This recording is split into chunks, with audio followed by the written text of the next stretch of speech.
Yo les bros, ici Mythic Cut. Je m'engage à vous donner les meilleurs animes à regarder cette année. Que tu sois un ancien ou un nouveau, prépare-toi, parce que cette liste va tout déchirer.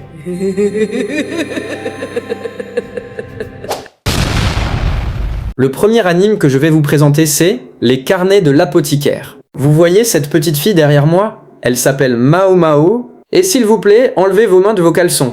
Non mais sérieux, rangez-moi ça, on est en famille ici, wallah. Les Carnets de l'Apothicaire est un animé qui se passe dans un palais impérial inspiré de la Chine ancienne. On suit Mao Mao, une jeune apothicaire surdouée qui a grandi dans le quartier des plaisirs. Elle est vendue comme servante au palais après avoir été kidnappée, mais grâce à ses connaissances en poison, remèdes et médecine traditionnelle, elle va se retrouver au cœur de nombreuses enquêtes mystérieuses. Ce qui est ouf dans cet anime, c'est l'équilibre parfait entre intrigue politique, mystère, humour noir et moments touchants. L'animation est magnifique, les décors sont riches et surtout les personnages sont très bien écrits. Mao Mao n'est pas juste mignonne, elle est intelligente, sarcastique et elle n'hésite pas à tester des poisons sur elle-même. Les intrigues de cours sont captivantes et on apprend plein de trucs sur la médecine ancienne en même temps.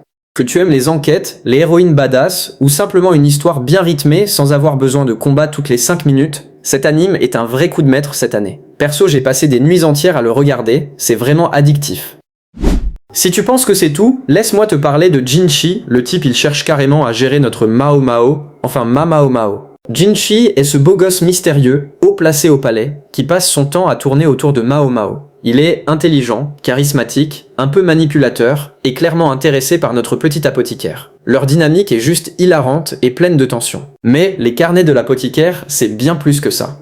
C'est un anime qui se déroule dans un palais impérial magnifique, avec des intrigues politiques, des mystères médicaux, des complots de cour, et une héroïne ultra intelligente qui résout des affaires avec ses connaissances en poison et remèdes. L'animation est sublime, l'ambiance est immersive, et l'histoire mélange parfaitement humour, suspense et moments émouvants. Pas besoin d'énormes combats pour être captivant, les enquêtes, les personnages secondaires très bien écrits, et l'évolution de Mao Mao font tout le charme. C'est intelligent, différent des animes classiques et hyper addictif. Perso, c'est un de mes tops cette année, je le recommande à 1000% si tu veux quelque chose de frais et bien écrit. Mais attention, on change totalement d'ambiance maintenant. Parce qu'en deuxième position, on passe à un anime où l'on résout les problèmes non pas avec des poisons, mais avec des caddies de supermarché et des poêles à frire. Le protagoniste de cette œuvre s'appelle Taro Sakamoto. Sakamoto, c'est l'histoire d'un ancien assassin numéro 1 mondial qui a tout lâché pour devenir un bon père de famille et gérer tranquillement son petit supermarché. Le gars est chauve, un peu enrobé, il porte des chemises hawaïennes horribles, mais dès qu'il y a du danger, il passe en mode légende vivante. Imagine le mec le plus dangereux du monde en train de faire les courses avec sa fille, de changer des couches et de se faire engueuler par sa femme parce qu'il a encore cassé la maison en combattant des tueurs. C'est ça Sakamoto Days, un mélange parfait entre vie de famille ultra mignonne et action complètement déjantée. Le personnage est génial, il parle peu, il est ultra calme, mais quand il bouge, c'est fini pour tout le monde. Les combats sont chorégraphiés comme des œuvres d'art, ultra fluides et créatifs. Il tue avec des objets du quotidien, c'est ridicule mais tellement bien fait. Perso, je kiffe cette dualité. D'un côté, le papa gâteau un peu ringard, de l'autre, le monstre qui fait trembler tous les assassins du pays. C'est drôle, c'est stylé, et ça fait du bien de voir un anime d'action aussi fun et bien animé cette année. Bref, si vous voulez rire et voir des combats de ouf, Sakamoto Days est clairement un must-watch. Mais maintenant, on va passer à quelque chose de beaucoup plus mortel. Enfin, mort et vivant en même temps. Accrochez-vous parce qu'en troisième position, on a Deadmount Deathplay. Le protagoniste principal de cette œuvre s'appelle Polka Shinoyama, alias le nécromancien le plus puissant de son monde. Imaginez le plus grand nécromancien de tous les temps, celui qui fait trembler les royaumes avec ses armées de morts vivants, qui se réveille un beau matin dans le corps d'un lycéen japonais un peu loser à Tokyo. Le gars qui commandait des légions de squelettes se retrouve maintenant à devoir prendre le métro aux heures de pointe et à découvrir que les ramen en pot sont le vrai trésor de ce monde.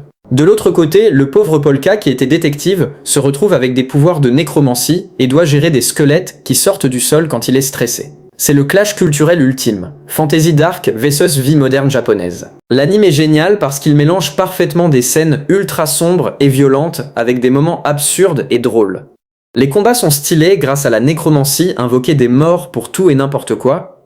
L'histoire a de vrais enjeux avec des organisations secrètes et des complots, et les personnages sont attachants. Bref, si vous aimez les animes qui osent mélanger les genres et qui ont un concept complètement barré mais bien exécuté, Dead Mount Deathplay est un excellent choix cette année. Moi j'ai kiffé le délire du nécromancien qui devient influenceur malgré lui.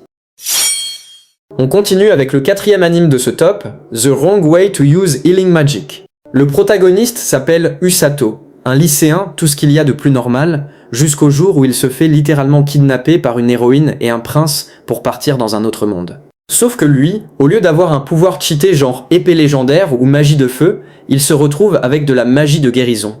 Normalement ça sert à soigner, mais Usato va l'utiliser de la pire ou meilleure façon possible, en se faisant tabasser comme un sac de frappe pour devenir ultra résistant. Le gars transforme la magie de soutien en entraînement de torture pure. L'anime est super drôle parce qu'il parodie tous les isekai classiques. Au lieu d'être OP dès le début, Usato devient fort à force de se faire démonter en entraînement. Les combats sont dynamiques, l'humour marche bien, et les personnages secondaires, surtout les 2 autres héros, sont hilarants.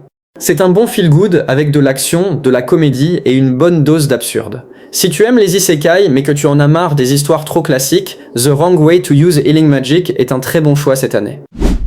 On passe maintenant au 5e anime de ce classement, Cheat Skill Level Up. Le protagoniste s'appelle Yusuke, un lycéen tout ce qu'il y a de plus banal qui se retrouve transporté dans un autre monde et obtient un pouvoir complètement cheaté, la capacité de monter de niveau ultra rapidement. Le gars level up comme s'il avait un abonnement premium à la vie. Pendant que les autres galèrent pendant des années pour devenir fort, Yusuke devient OP en quelques jours. Épée légendaire, magie surpuissante, stats complètement broken, tout y passe. Mais le plus drôle c'est qu'il reste un peu simplet et gentil malgré sa puissance absurde.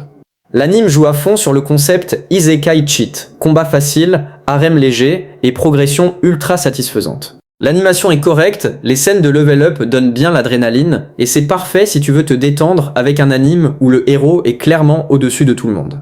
Si tu aimes les histoires où le MC devient de plus en plus fort sans trop se prendre la tête, Cheat Skill Level Up fait très bien le job cette année.